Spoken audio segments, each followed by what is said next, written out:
We're getting personal with our writing today, so stay tuned.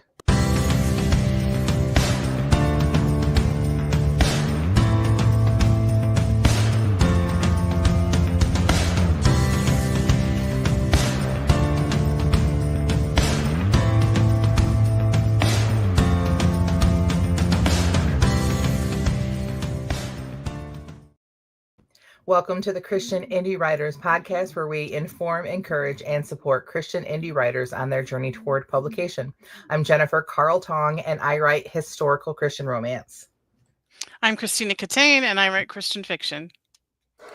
I'm Jamie Hirschberger, and I write short fiction under the pen name J.R. Nichols. Good morning to everybody who's in our chat. Good morning to those of you, or whatever time of day it is that you're listening to this as a podcast. We thank you so much for joining us. If you like what we do, please like and subscribe and tell all of your friends so we can grow our little group of Christian writers. I would like to start off with an apology. So we're waiting for Jamie, and then she's like, I'm on my way. We're like, okay. And then we're just waiting. And then she's like live in the chat. I'm like, why? I'm so confused. I'm like, why is Jamie live in the chat, but she's not here yet? We never sent Jamie the link to get in here. And she just patiently waiting. And the whole time we're like, what's going on with Jamie? My fault. So sorry we're late. It's all on me. So. It's so funny. I was waiting for you. You were waiting for me. It was a typical fiasco. It really was. Our pre-shows are the best. So anyway, I'm going to start with you, Jamie. Jamie, what's up with you today? Okay, so at my day job, this is not a complaint. This is like awesome because it shows you I work with some really cool people. Two separate individual people who don't like talk to each other, but who I know, came up to me yesterday and complimented my new haircut. They were like, you made the right choice cutting your hair that way. Let me just tell you, I've been meaning to tell you that your haircut is just amazing. Aww. Now, the reason why this is what's upworthy is because I have not had a haircut for like 4 to 6 weeks at least. And I'm like, I've been wearing my hair in relatively the same style for a long time from my perspective. Mm-hmm. And so it kind of started a little mystery. I'm like, what is going on? But then I think I figured it out. I, for a long time, have been like, what do I do about my eyebrows? Because I have a very serious eyebrow growth situation. Like I will get some that look like little antenna, like they just grow. They're wild. They're crazy.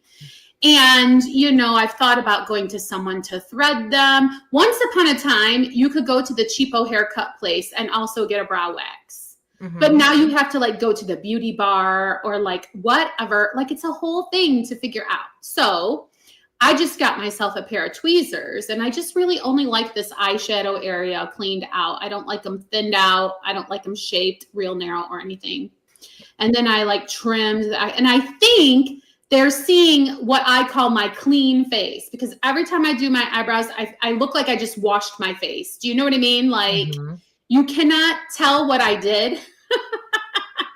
And I think that solves the mystery. But anyway, it just was so comical. Twice in one day, I'm sitting there going, oh, thank you. And not really sure how to respond to this wonderful compliment. You know what I mean? Have you ever been there? Mm-hmm. Yeah, that's awesome. I just saw a video recently of a guy saying that the person who sits next to him at work, who he's friends with, sees her every single day, came in, everyone was complimenting her hair. And like everyone in the office was going crazy about her hair. And he was just like, I don't notice the difference. What's going on? And he asked somebody, she has really curly hair and she straightened it and he could not tell the difference because like he's a dude. He just whatever. It's just oblivious. He's oblivious. Right. And I just thought that was so funny because I feel that like so often. And I feel like poor guys who are like that, then with their wives or their girlfriends, they feel like they have to react, but they don't know what they're reacting for. So that's hilarious. So Yeah. Well, Yeah. I was about to get after you for getting a haircut and then wearing your hair in a hat because how was Yes. supposed to No, react to that? like it's not any different. And also though, same wonderful, awesome gals are also the first ones to tell me they like my dress. And so they're just being sweethearts, honestly. It's very, very nice. That's Not a awesome. complaint in any way. Awesome. All right, Tina, what's up with you? Well, sticking to the subject of hair. Oh. The last time that I was here, I was telling you guys that my hair was falling out, and we joked about me getting a blonde wig and trying different color wigs. Mm. That was until I went online to try to find a wig and realize what they cost. Oh yeah, if you Oh, don't want to get, it's like you get a cheapo or you pay through the nose. Like there isn't really. Yeah. Let's start a company that sells reasonably priced quality. Anyway, go ahead. Yeah, they were like, if you don't want a costume wig that just looks ridiculous, then you need to pay $300 to $1,000. Mm. So I have opted to go with the caps, beanies, and bandana. So today I am sporting a black bandana. Tina, I got you. My girls have a whole box full of Barbie princess wigs. We've got the Frozen wig. I've got Rapunzel. You could be a different character every day. Forget a realistic wig. Let's just every day. Who is Tina going to be today? Like I got you. I have probably 30 wigs. 30. I'm not even exaggerating. I would totally do that for the podcast. I don't know what every day. Mm-hmm. Or when your grandbabies are coming over, you know. Oh and yeah. they'd be looking at you like. Do you have a Moana wig? Because they would totally. I don't know if anyone else has daughters that are my age, but I have the princess and the pop star wigs. So if you know, you know. Tina doesn't have girls my daughter's age, but everyone else who's listening, if you know, you know. We could both wear one. We could like be. Yeah, there you go. You know, you should put those to good use and have like a little watch party of that show and introduce Tina's grandbabies to it, and then you can pass out the wigs. Mm-hmm. Telling you, there is this whole resurgence of the Barbie movies, and my girls are loving it because YouTube is like people are putting them on YouTube, and they're realizing, especially my daughter's in college, that they were not the only ones that were really into these Barbie movies. Like there is this whole generation of girls that watch all these. If we're going to be honest, they're pretty cheesy, but cheesy in like the best way, if that makes sense. It's just the on-ramp to Hallmark, Jen. That's all that it is. Probably, yeah. It's the gateway drug. Yes. Jason says, "What's the fun in doing a realistic wig?" Right. That doesn't even feel like doesn't even feel like it's your vibe anyway, Tina. Tina, I think you look beautiful, and I think that you're someone who can rock this look. So go for it. Good for you. And you know, when the cooler weather comes, maybe you can try some different hats. I just love a good hat. Yeah.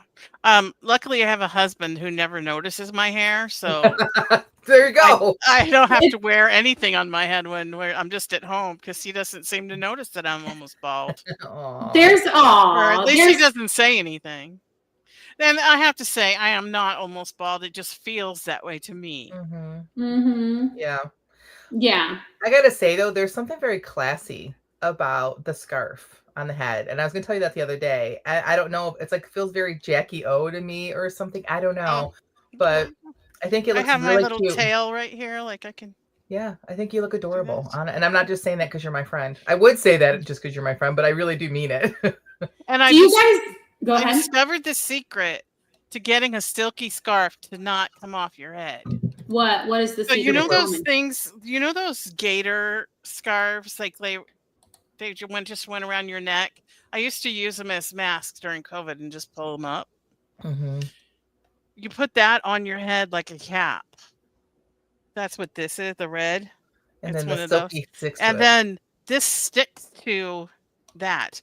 And the only time it comes off is when this cap slips. That's awesome. Yeah. So I bought like a 30 pack of scarves and they were silky and I couldn't get them to stay on to save my life. And I was just so frustrated.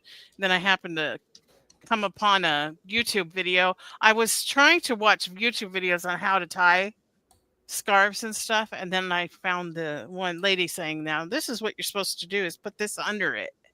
And I was like, oh.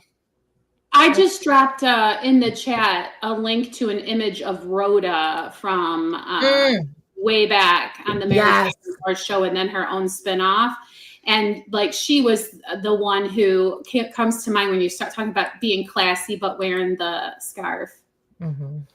I hope that link works, and I hope it's a link to the image. Forgive me, friends, if it goes somewhere crazy. I don't even know. Hey, before we move on, I just want to share this. Dawn is over on Facebook chatting, and she says, good morning and God bless. Welcome back, Tina. You ladies are such a joy. Well, Dawn, you're a joy. We just really appreciate you. Yes. So that's so awesome. So Jen, what's up with you? So my what's up is a visual, but it is a redacted, or what's the word? If I could have figured out a way to pixelate this live, I would have pixelated it. So it's a censored. This is a censored. Oh my gosh. What's up? All right. And there's a reason why it's censored, but I had to be able to show you for you guys to get kind of the effect. So we're going to see how this goes. I'm not sure, but here we go. Yay!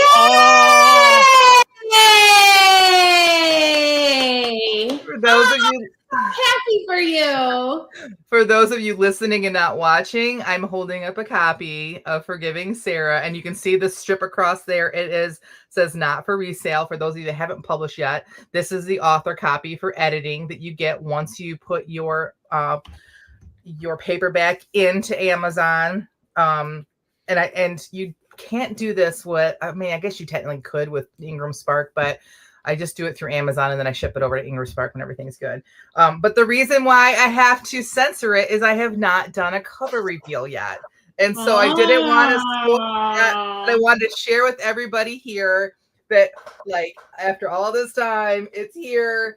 And the cover, there's some little tweaks I got to make of the cover, but the cover, for those of you that are my Patreon, are part of our patrons, so you are our patrons. I shared I was working on it and I shared it with everybody that showed up for our live Q&A. So they got to see the whole thing. And for those of you that were there, I just want to say it's even more beautiful in person. Oh, it's so gorgeous. I just love it. I've done my book covers and sometimes they come in the mail and you're like, oh no, like that color doesn't right or it doesn't look, so I have to redo it. No, this came in and even my daughters were like, oh mom, that's so pretty. So I love it. After we're done, I'll show you guys. But I can't put it out there live. I'm sorry. So not yet. So all right. I've already talked with my editor and I'm sending her, she has moved to Florida, but I'm sending her a copy of it and getting it edited. And I'm thinking October is when I'm going to beautiful. Just beautiful. Right before Christmas. And so that's hooray. Congratulations. What a wonderful exciting. Thanks. Catherine says, how much does the proof copy cost? I've never gotten one. Like, so you cannot use your Amazon Prime to ship it. You have to pay for shipping, but the copy is super cheap to do it. So I think I paid for 2 of them. I think I paid $10 total, like somewhere around $10. I can look that up though and let you know for sure, Catherine, but it's pretty cheap, but the copy is super cheap, but you have to pay for shipping, but the shipping is not that expensive. So it's definitely worth it because I found, so those of you that haven't published, just real quick, you put your manuscript in and then Amazon calculates how many pages and it calculates how big the spine is going to be. And they actually make you a template for you to put in a Photoshop for you to do your whole cover in. Well, some reason their template is not correct because I have to edit. Everything is too close to the edges on the front and the back. So I've got to fix all of that. So I'm really glad I ordered a copy because I would not have wanted them to go out this way. You can still read everything. It just looks not professional to me. So I always order a copy. So I'm sitting here talking on mute. I'm saying it's worth $20 to find that out for sure. Make that fix. Yeah, it's definitely, it wasn't even that much, but yeah, it would definitely be worth $20 to do that. Can't imagine that it could be more beautiful than how it looked on the screen. It was amazing. Thank you, Catherine. I appreciate that so much. We've got some hearts here from Minyungi Sunga. I hope I heard that. I'm sorry. Catherine says similar to author copies. It's very similar to author copies. Probably the same exact price. I can't imagine that they would do much different. But it does come with the band on it for not for resale, which is fine. I've kept every single one of mine up on the shelf. They're kind of special for me to keep them afterwards because so yeah. So that's my what's up.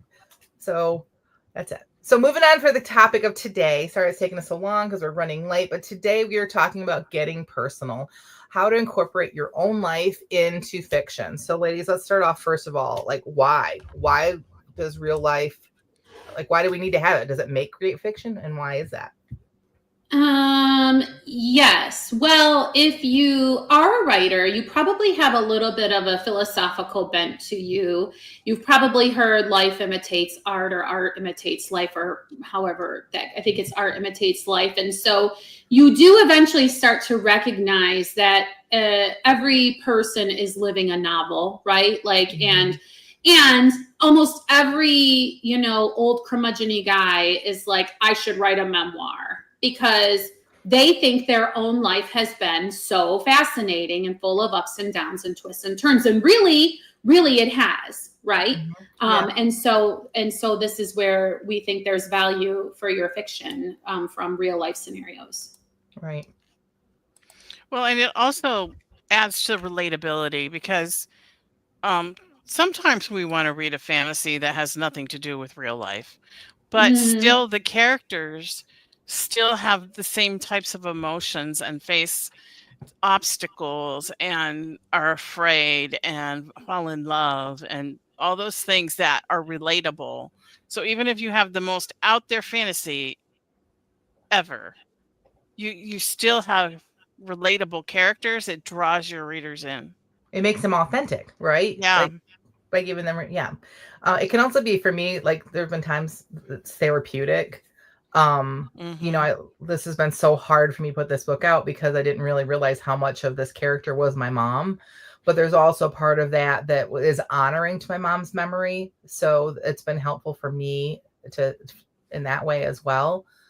But I also think too that through my mom's story, which is not the same story. I don't want people to read this and think that this is what exactly happened to my mom. It's not. But it still was able to, like, I feel like, bring about the testimony of my mom's life, that she did live through trials as a pastor's child. She did live through an abuse situation, and God brought her through that. And I was able to use that to show Sarah, and God bringing Sarah through this. So I think it also helps with us able to share our testimonies as well in a fiction world. So, for sure. Yep. Okay. So let's talk about the next thing is the balance between fact versus fiction, because like I just said, this is not my mom's story, but there's so much of my mom in this. How much of your life should go into your novels? Well, okay, it's interesting because when we talked about maybe using some examples in your own writing, immediately what came to mind is write what you know. And I wanted to say almost everything that I write that has any emotion to it is coming from something I've experienced. Like that's how I know how to write it. And that's more important than exactly what was happening to me at the time that I'm referencing from, right? So the emotions that I felt during whatever is what gets translated into what's going on with my character. Yes, I absolutely agree. And that helps too, to like not also that if you don't actually use exact details of what happened, but you really focus on the emotions, like you also are protecting relationships too, right? And yourself, right? Because it's really easy when you're mad about something, because that's one of your emotions. That's one of the things you go through, like that you're not like trying to settle the score with someone, or you're not trying to like stick it to someone, though I know authors have done that. Musicians do that. I mean, Justin Bieber just recently, you know what I mean? Like people, that's all the talk right now in media. And I think it's important too to be able to add details in there that only someone that's experienced whatever it is would maybe pay attention to. Yeah. Like my thing that I wrote, my sprint I wrote last time, where I had a pregnant character trying to cross a creek and she loses her balance. Like I totally was like channeling, remembering being pregnant and trying to roller skate Mhm.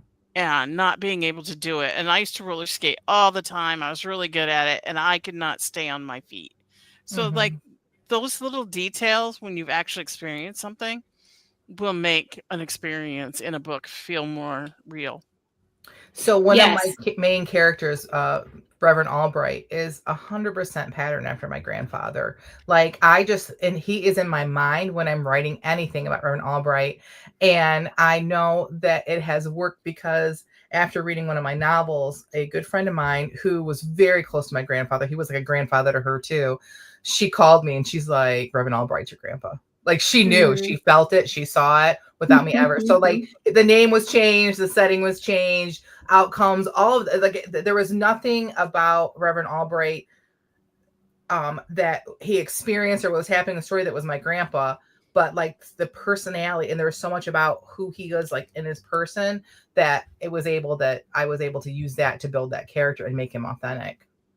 Yeah, and I think we've been talking about taking our real life experiences to translate into some other story. But for those of you who kind of want to disguise your life story as a work of fiction, be very careful to do those things like changing names, changing settings, sometimes whole personality. Like you don't want to write an expose and come at people. Tell a story first, right? You're trying to maybe process or explain something when you should just be crafting a story or a narrative for your audience. You don't really want to accidentally write a manifesto. Right. Agreed. Or maybe you do.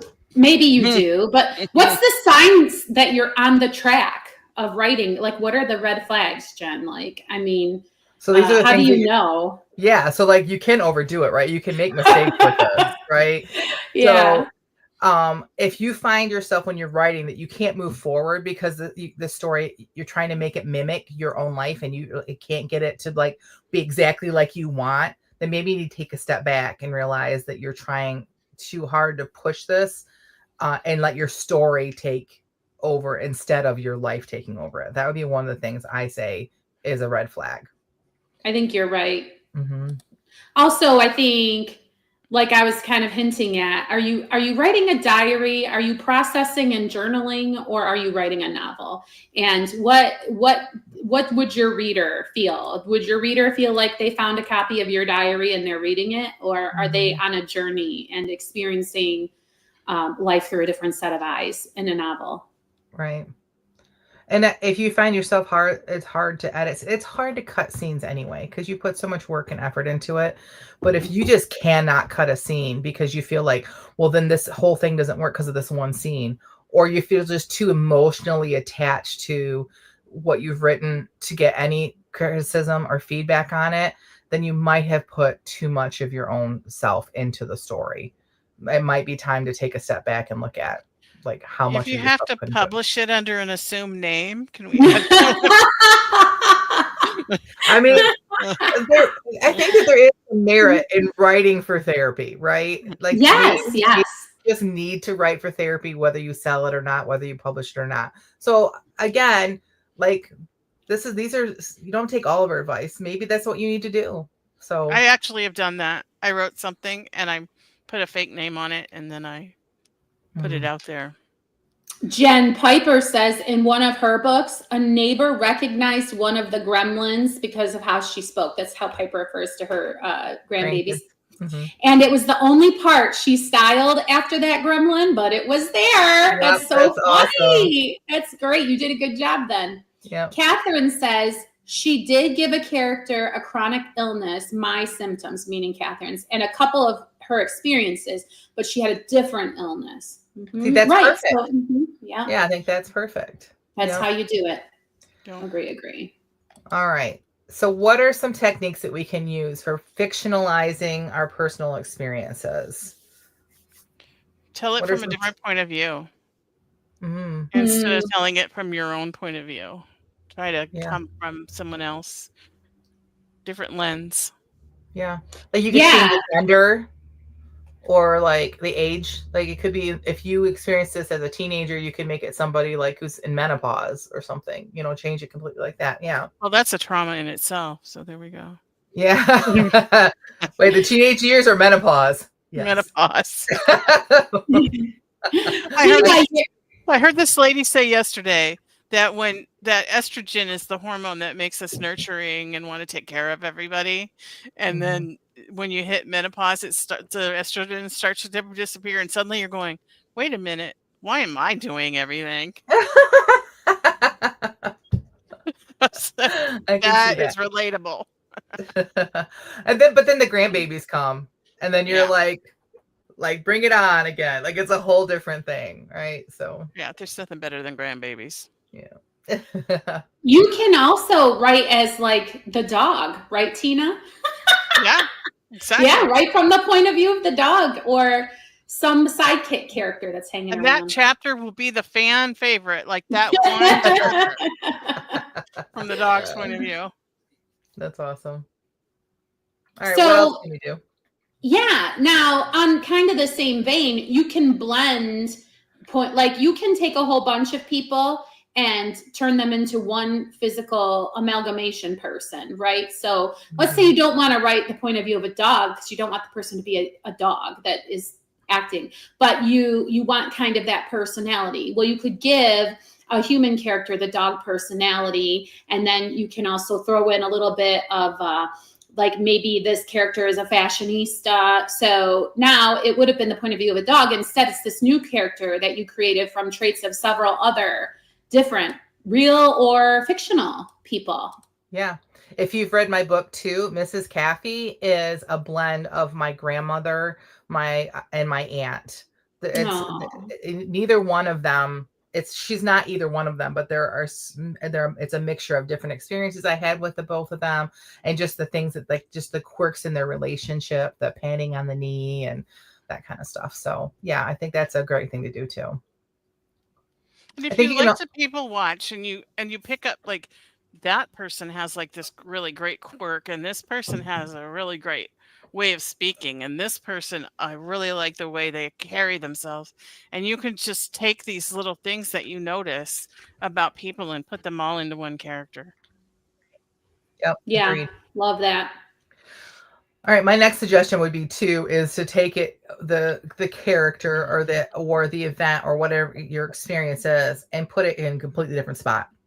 Whether you relocate to different country, a different state, a different time period. Like Tina, hers is like a post-apocalyptic, so it's not even right now, right? It's so like she time jumps in hers.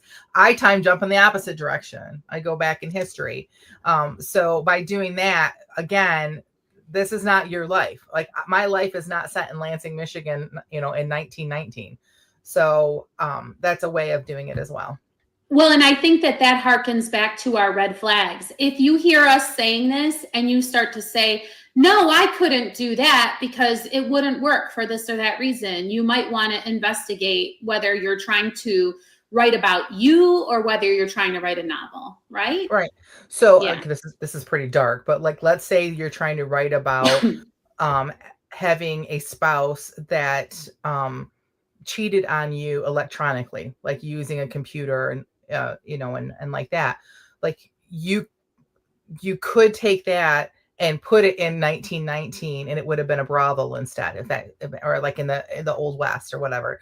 So what we're saying is like, yes, computers didn't exist in this different time and age, but it does remember back to what we said, it's the emotions, it's the experience, it's what this character would go through after discovering all of this. So yes, Shakespeare said a rose by any other name would smell as sweet, and the human experience of pain, of joy and pain, anyway, the human experience has not changed. It's so fascinating how you can connect emotionally with people who lived so long ago or who have yet to be born, just because we all experience these same aspects of humanity. So you should be able to change the location and time setting and still make a connection. Right. Jason says, I've done that with the main character mentor in my book. They're based on a combination of my own mentors as a pastor. I almost feel like it's impossible as a writer to not do these things that we're saying. I think it's impossible for your writing to not be flavored by your own experiences and the people that have surrounded you and like that. But there's a right way and a wrong way to do it, right? So yeah, we've talked before about, I feel like I have a big sausage grinder at the top of my head and everything goes in there and it's continually cranking, right? And then when you're ready, like it comes out as this work. Right, exactly. 100% rabbit trail, but when I saw Jason's comment type, like I was reading it, I totally put the MC abbreviation for main character and mentor together, and I was going McMentor. Like McDonald's? Yeah. I've done that with the McMentor. I wonder why he called it that. No. Oh man, you reach out to your McMentor. Apparently my brains are coming out with my hair. So ultimately, I think what we're trying to say is you need to let the real life experience be the spark and not the entire plot. There you go. That would, I mean, really just, we talked about, I love what ifs. Like you have to, if you're a fan, you've been watching us for a long time. I use KM Weiland's process of doing what if questions. Sit down and take your life experience and say, what if this happened? Instead of like, exactly what happened in my life. What if this happened? And what if that happened? And let that become like the spark. And maybe you need to journal separately. Like maybe you need to sit down and write the truth first. Well, I think, go ahead. Sorry. Go ahead. Write the truth first. And then from that say, but what if this happened instead? And what if I made this choice? And what if this person made this choice? And, so write the truth first. Maybe you do need to get that out of you. But then after that, then say, okay, but what if this happened or what if that happened, and see what that sparks for your story. Yes. And I think that if you're authentic with it, you may find that this is more than one story, because you might think you want to write the story of how you were betrayed. But as you are processing through this pre-writing that you're doing, you might realize that there's other stories that need to be told. And you might end up with way more than just the book you thought you were going to get. Agreed. Absolutely. I have people all the time when I'm talking about some of the things that I've experienced in my life tell me I should write my memoirs, like write my story. And I'm like, I do. Nobody wants to sit down and read the whole story of Tina Katane. Like, who am I? I mean, if I was like Kevin Costner, maybe. I don't think that I would even do. I don't really get into autobiographies, so. But Kevin Costner, I mean, I had to read one in high school about the guy who started Chrysler. And yeah. And I don't even remember his name now, but yeah, I said it flavors what I write. It shows up in my writing. Right. So, and I think that honestly shows up also in the sales. Like selling a memoir is very difficult. And you have to be someone uber famous. Even some people who are uber famous and write a memoir, their books tank. But you take that information and you put it into people love to read fiction. People want to know what you went through, but they'll read it and be like, oh, okay, that's a great story. Oh, I'm so glad she's, doing fine now. But you write it through a series, people are going to read every single part of the series, and they'll really get to know who you are as a writer. I remember hearing Karen Kingsbury. She was being interviewed, I believe, and she said that one of the most asked questions she gets is, which characters are the most like her?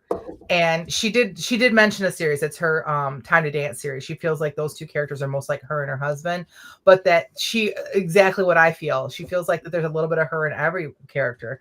Like somebody, I've mentioned this before, that somebody asked, like, well, which one of your main characters is like your husband? And I'm like, none of them. And they were like, what? Actually, it was my husband that asked me that. And I'm like, no, they're all like me. Every single character, there's some part of me, either like something that I appreciate about myself, or things that I hate about myself, or things that I struggle with. They're all in my characters. And so It really isn't. Most for me, yes, there are some characters that I get from other people, but majority of it comes from inside of me too. So, And it's like that with any art form, which is why you can mhm. look at a painting and you can tell the difference between a Rembrandt and a Picasso and a Michelangelo, because who they are shows up in the art. Yeah, even if they do the same type of art, if you are a fan of Impressionism, there is a definite difference between Degas and Monet. Hmm. And you don't have to be an art expert to see that. So that's a really good point, Tina. Like you put Yeah, them next to each other and you're like, I can tell these are not the same artists. But yeah. right. That's like when we each tried to write like each other and everybody Oh, could still tell who wrote it. yes, that was such a fun exercise. We should do that again. Yeah, I That was like that. fun. Oh yeah, that was good stuff. All right, well, let's move on to our favorite part of the episode, which is our feeding of the backs. For those of you Yay! that are new, we spend 15 minutes every day before we come live where we write to the same exact prompt. We don't edit it. We don't even look at them again before we share them live on here, which sounds scary, but we're so used to it. We just do it. And so because we don't edit or do any sort of touch ups at all, we only give positive and encouraging feedback. So, Tina, I'm going to have you go first. Tell us what's today's prompt was, and then share with us what you wrote, please. The prompt was, let's get personal. Mm. And my daughter talked me into going and getting fake nails. I didn't, and I think I got them a little too long because I really struggled to type. Okay. Mm. Typing was not easy. Okay, I'm trying to make this bigger so I can see it. Okay. I never really got to the prompt, but I started there. Okay. Josie sat on the overstuffed armchair, and tried to appear comfortable. It was hard to sit up straight with how far back the backrest seemed to be. Was it the fault of the chair or her frustratingly short legs? A woman with a clipboard raced through the room, stopping to speak to one of the cameramen. Wings of 1,000 butterflies fluttered in Josie's stomach. Why had she agreed to this interview?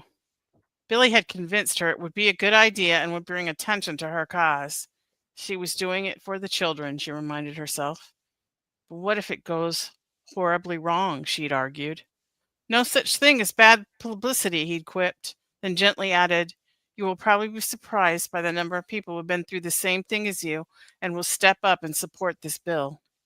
Josie Mm. swallowed the lump in her throat as Sarah Fox, correspondent extraordinaire and friend to the innocent victim everywhere, walked into the room. Are you ready? She asked, her blonde bob bouncing along with the twang of her southern accent.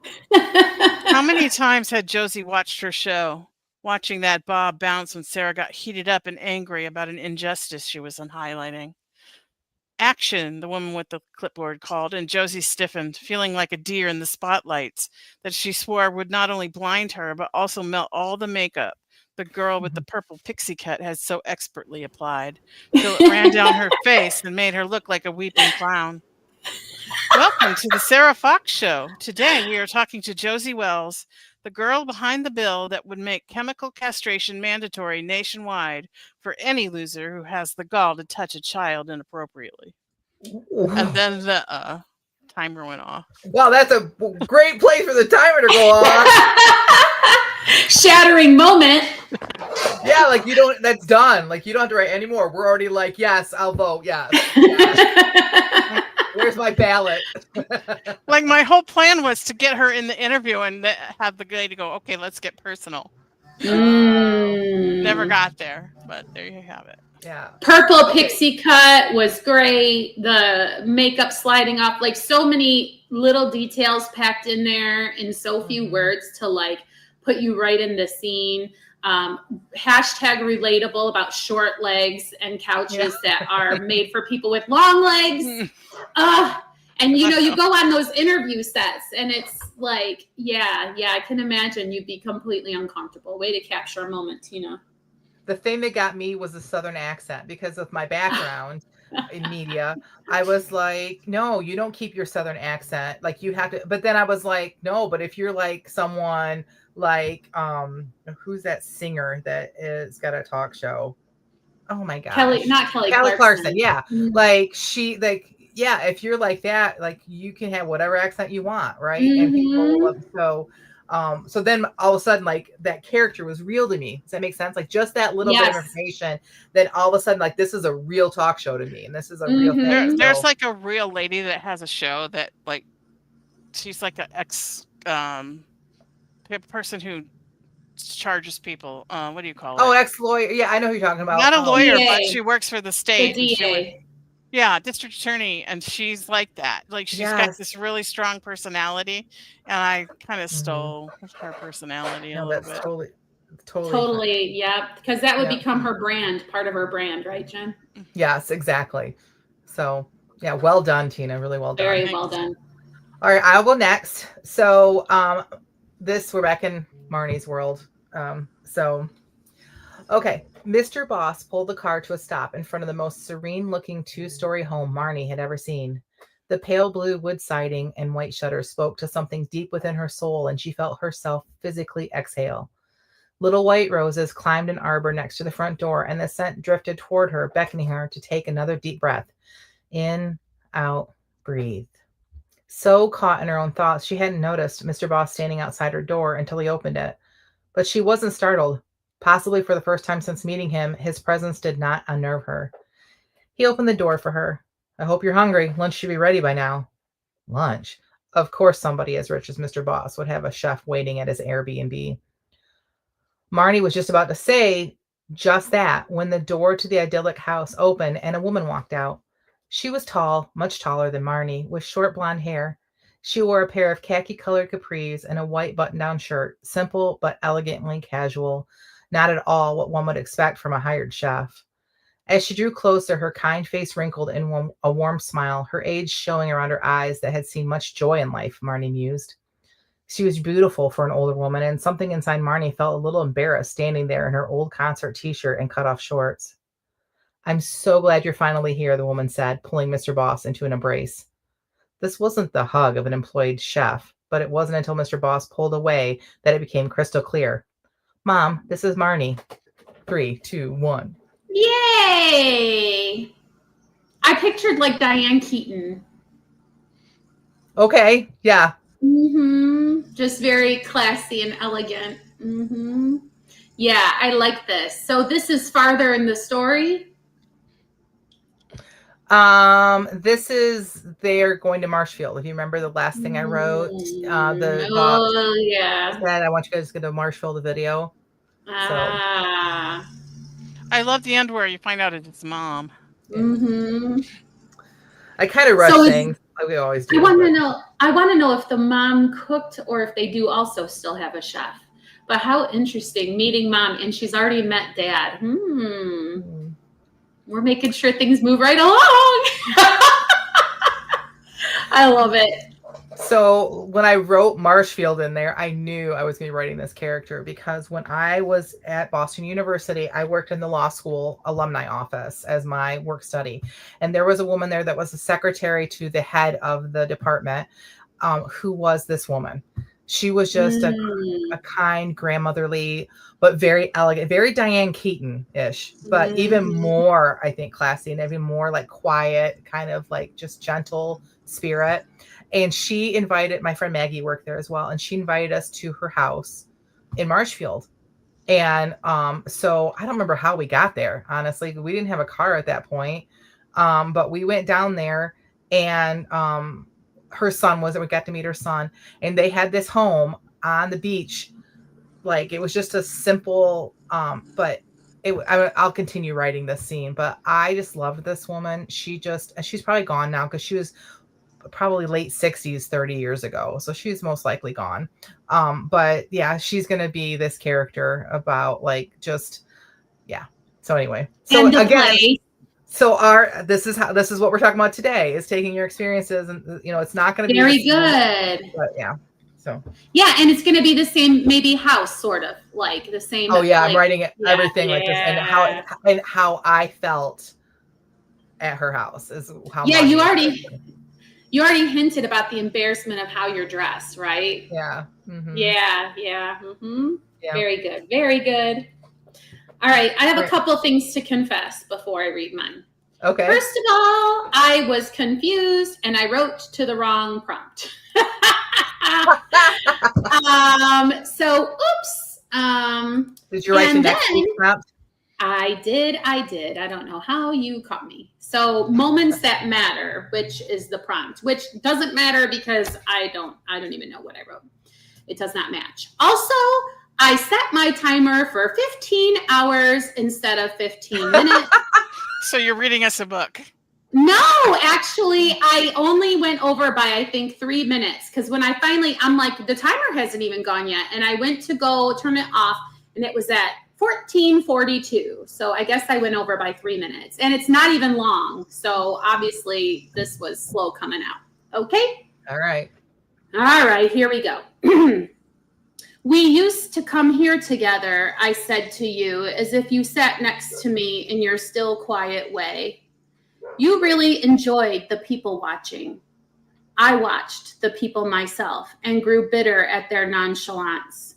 Didn't they know? Couldn't they feel the cold and empty hole in the space next to me that you used to occupy? Couldn't they read the pain radiating from my very bones that made them so heavy I'd wondered at my ability to pick up the solitary coffee placed on the counter with blithe efficiency?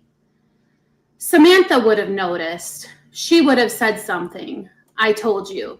She must have the day off.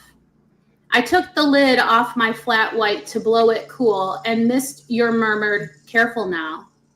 I cursed you then because I realized I'd already lost the sound of your voice. I couldn't help it. Irrational, I know, to blame you for my shame. But you'd always forgiven me for that. I scrolled through my phone and found a voicemail. I wonder how long I'll keep up this practice of speaking to you and writing to you. Right now, it seems the only appropriate venue for my grief. I hide in public. I still shower. I still dress thoughtfully. I still make myself up to be respectable and easily overlooked. But I want to scream at them, at all of them. Look at my pain. Acknowledge my pain. Why don't I wonder? I guess maybe I think that they don't deserve to mourn you. Those who don't know about the particular way you held your head as you scrolled, who don't know the remarkable gift you had for whistling, who didn't witness the painstaking application of decals to the bicycle we bought for our daughter on that long ago Christmas Eve. I think maybe that my pain is too precious, and so I suffer alone. Jamie. Wow. I just got to say that I don't think anyone has been able to jump inside of my brain and pull out my my feelings over those that I've lost recently that is this writing did. Like I didn't think anyone else got it. The driving down the road and seeing places that I used to go with my uncle or my mom or my aunt and realizing that no one inside there realizes what's going on. They don't get it. Like they're like, oh gosh, Jamie, so well written. I feel like you're inside my head. Like that was just really well done. Thanks, Jen. For some reason, I kept picturing that guy from the Up movie. Oh, you know, the old guy, and they have that really tear-jerking sequence at the beginning where you see like him with his wife, and then she passes, and I saw that as a continuation of him. Yeah. You know, there's a lot of talk about mourning and how there's different stages and how everyone does it differently. But what no one really talks about is how like the world goes on, and it almost makes you like angry. Like it's like, how can the rest of you just go on like nothing happened? Right? Like how are you not impacted the way that I'm impacted right now? And like I think that's why a lot of times we retreat when we're in the middle of it, because we cannot even function without getting angry at the people around us that are just, life is still good for them, right? So that was really well written, Jamie. Thank you. I appreciate that, and I appreciate your kind words. And when I got to the end of that piece, I really think that there's something to that. It's a privilege to mourn somebody, because that means you knew them and Yeah. and they knew you. And that's why you mourn. Yeah. Agreed. Okay. Thanks. Okay. Yeah. All right. Let's move on. All right, Tina, what's next for you? We're getting ready to wrap this up. Well, leaving in my car. I was not on a jet plane. And going to camp meeting. Yay! As soon as I get the rest of the stuff packed in my car, I'm out of here. And it's going to be 10 days at the campground with lots of fun things and Bible studies and services and something I really look forward to, and I haven't been able to go for a couple of years because I've been having to go to my mom's on August 1st, and it was just too much. So this year we went to my mom's in the spring, so now I'm going, and I'm That's so great. looking forward Yeah. to it. I I'll know miss how much y'all you next week, but I'll be in my happy place. Yeah. Yes, happy for you. Yeah.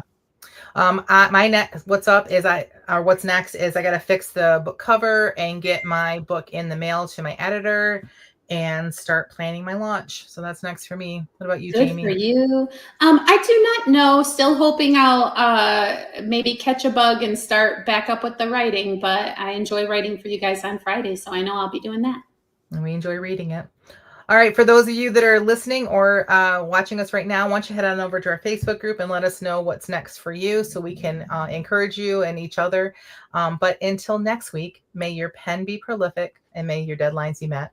May all of your words honor Christ. Bye, everyone. Bye.